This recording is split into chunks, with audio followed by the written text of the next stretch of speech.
So, ladies and gentlemen, please help me welcome Miia Torera. Hi, everyone. Uh, Hi, and thanks for having me. Thank you so much for being here, Mia.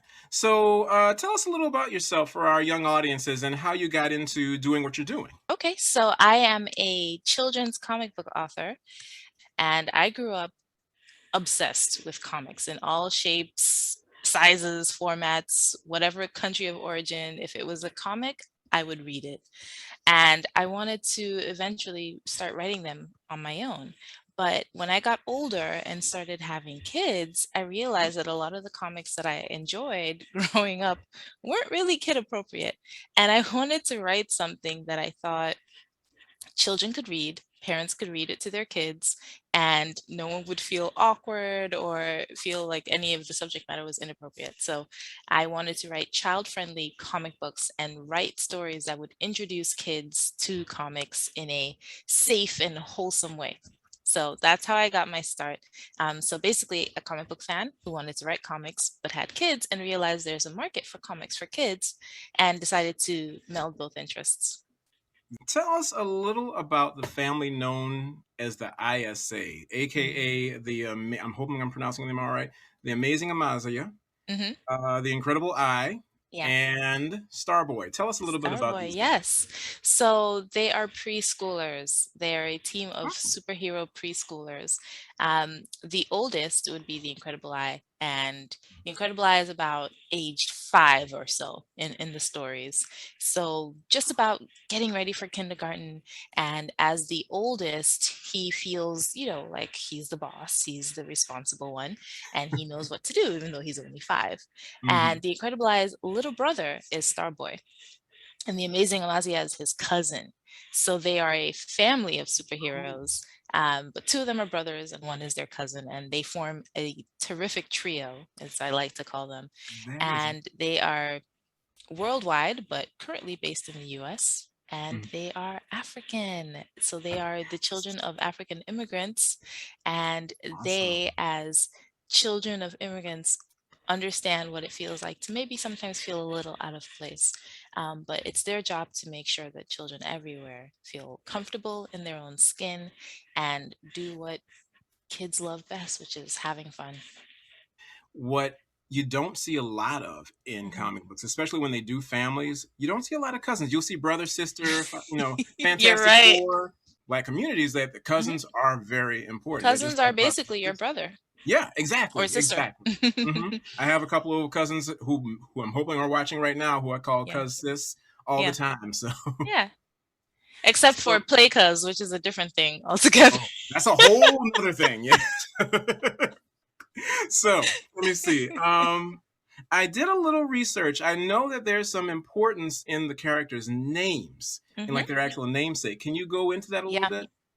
So, like as I mentioned, they are African immigrants, and I Mhm. decided that they should have names that reflect their origin, basically their culture and their heritage. Mhm. Um, and it was important for me to choose names that are real, that have a connection to an actual African language, being Yoruba, which is a language that I speak. Because I noticed that when I would read comics written, by American writers, and they would have Mhm. an African character and they would make up a name, Yeah. not to call anyone out, but what is T'Challa? Uh, It's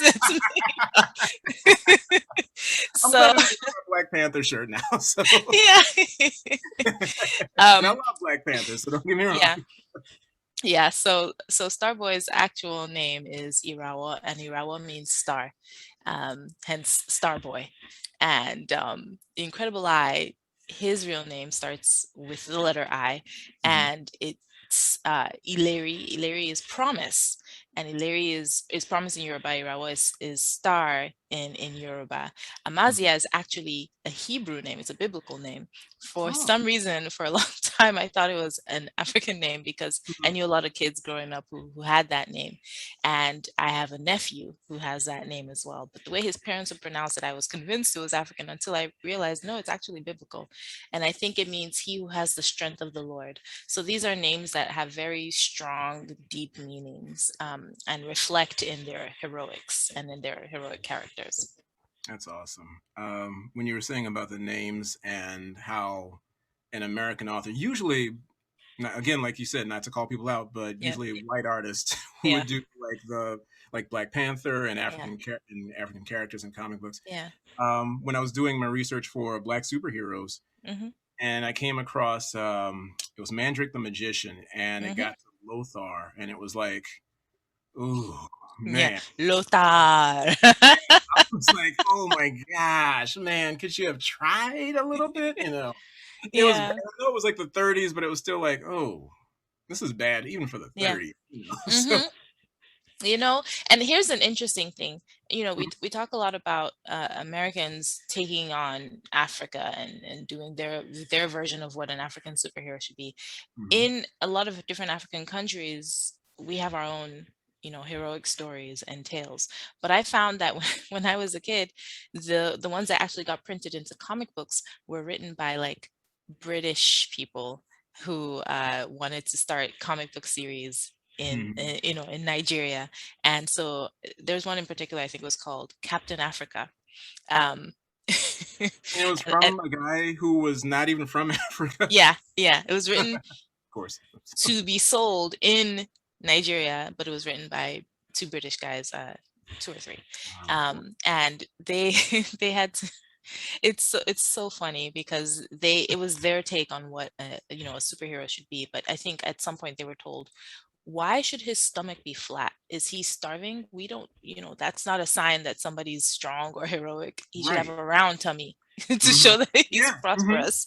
But it was, this sort of imposition of cultural values. And sometimes you don't even think about it, right? When you draw a superhero, you might think, okay, muscle bound, tight Right. shirt. Mhm. If it's a woman, you draw her a certain way. Okay. Yeah, But got all of that is based on something, right? Where do we get these ideas from? If we were to look at maybe the original folk tales that come from West African countries and South African countries or East African countries, the heroes aren't muscle bound or no. in tight spandex.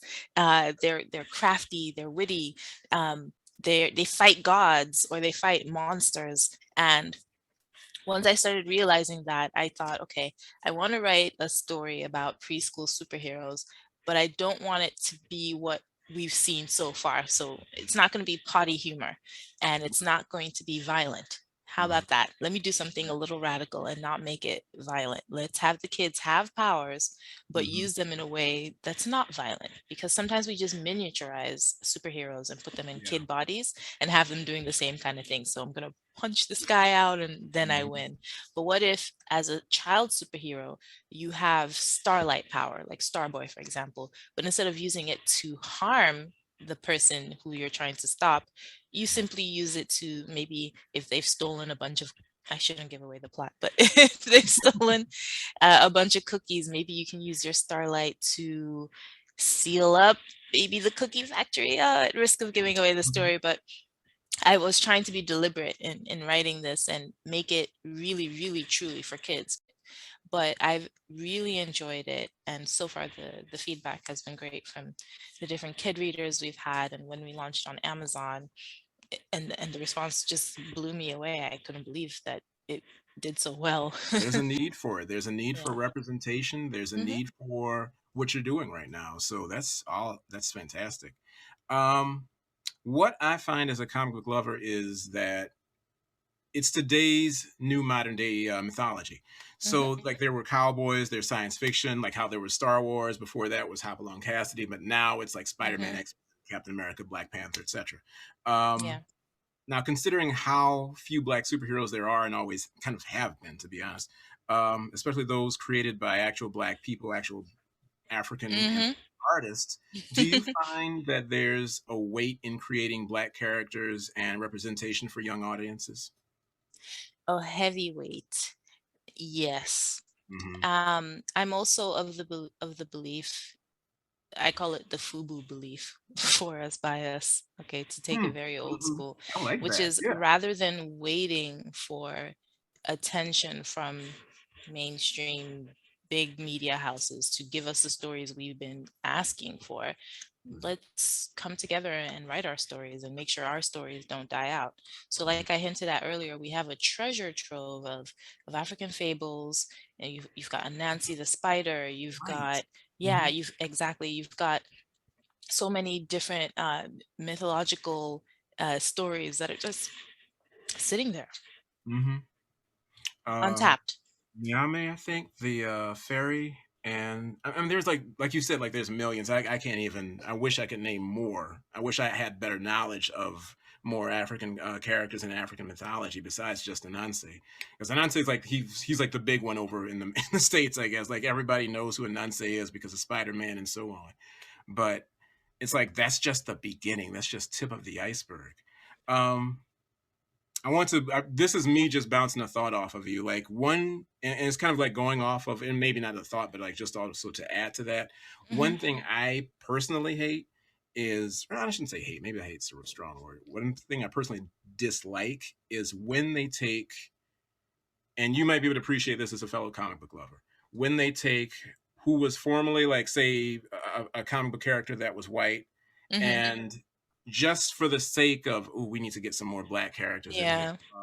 Let's get this guy and just people don't read him a lot, so we'll just and they basically blackface him, and it's just Yeah. oh my god, can't you just like Yeah. we're there's more characters that we can get that Yeah. are original and that you can just make from scratch and everything. So I can't Absolutely. It stand when that. speaks to a lack of originality. And I Yes. know that a lot of these things are driven by what they call business decisions, but Mhm. sometimes businesses aren't as tuned in to the audiences as they need to be, especially when it comes to comic book stories. Um, Exactly. and you see them do this with Asian characters as well. So Mhm. something that I enjoy as an anime, or maybe I'll read the manga and then Hollywood will do a new version of it and all the characters are non-Asian and it's like, Ghost in what the are you Shell. Yeah. talking about? Mhm. Yeah. I know what you're Like, saying. is this a joke? And I've seen them do it not just with superhero movies, but even with like daily dramas. What was that really good one about the doctor who a young doctor, I think autistic savant, but really gifted doctor. That was a Korean drama. You could have just let it Really? still be. Yeah, you could have. I You didn't even know that. I see, actually, Good Doctor. I didn't know good that. doctor. Yeah, Yeah, it was a I Korean didn't drama know that. first, and then Hollywood took it to America and changed the cast completely. You could have. Wow. That would have been an opportunity to have a predominantly Asian cast do a Hmm. story that's already been done, Yeah, um, and but they not haven't white done it it. out. Exactly. Exactly. Yeah. So you see it happening and it's unfortunate because as you know, I you probably enjoy anime just like I do. I do. It's I can completely watch opposite. a show with a full Asian cast. I'm not it's not going to take me away from the theater. I think big Hollywood execs think, oh, if we have a cast and it's all black or it's all Asian or it's got more Mhm. than one minority, no one will watch it. That's not true. If you look at the way the fandom works, if you go to the comic book conventions and you see people like you and me who are talking about Naruto or talking about the latest Yes. One Yes. Punch Man, you can see that we are able to cross cultures and enjoy one another's cultures. And you can hear, maybe a Korean American talking about how awesome Black Panther was, and we can enjoy one another's stories and not feel like I'm not allowed to enjoy this because I'm not Japanese or I'm not, Right. So that's my pet peeve. So to avoid using the word hate, like you said. Yeah, Um, I totally understand. Yeah, and yeah. that's perfect. That's perfectly said. One last question. Mhm. Um, and this is just for you.